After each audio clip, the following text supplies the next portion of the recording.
Ici, c'est un atelier boutique, c'est-à-dire que c'est surtout un privilège que les gens ont de pouvoir aller visiter un artiste dans son atelier. Sinon, je vais vendre dans une boutique à Québec, sur la rue Saint-Paul, le rendez-vous du collectionneur. Là, je vous présente la Grande Ourse. La Grande Ourse, c'est un projet que j'ai commencé l'automne dernier.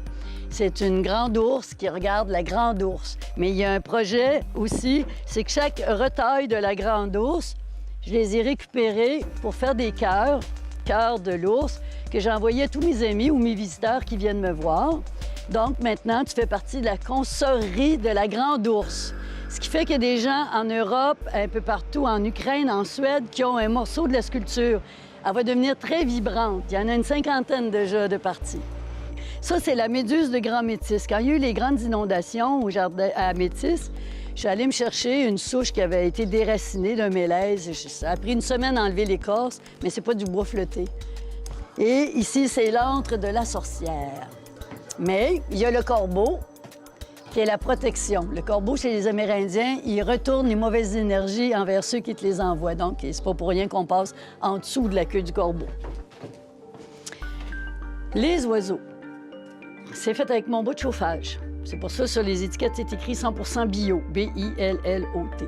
Alors là, je commence avec la hache. Donc, il faut compter ses doigts avant, puis compter ses doigts après. Il faut que ça soit le même chiffre. Et puis après ça, il y a une petite promenade dans le bois.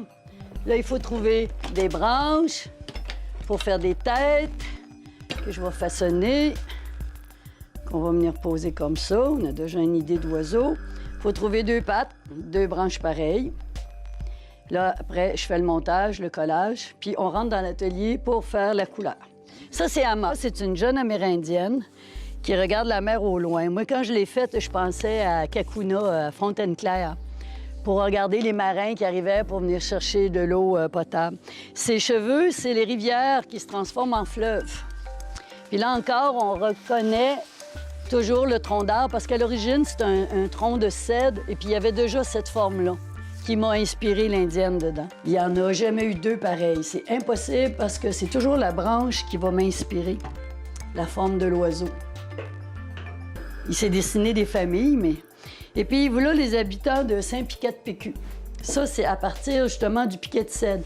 On peut toujours voir le piquet de cèdre que je laisse bien apparent, parce qu'il y avait déjà toute son histoire. Puis ça, c'est inspiré des personnages de Béatrice Potter.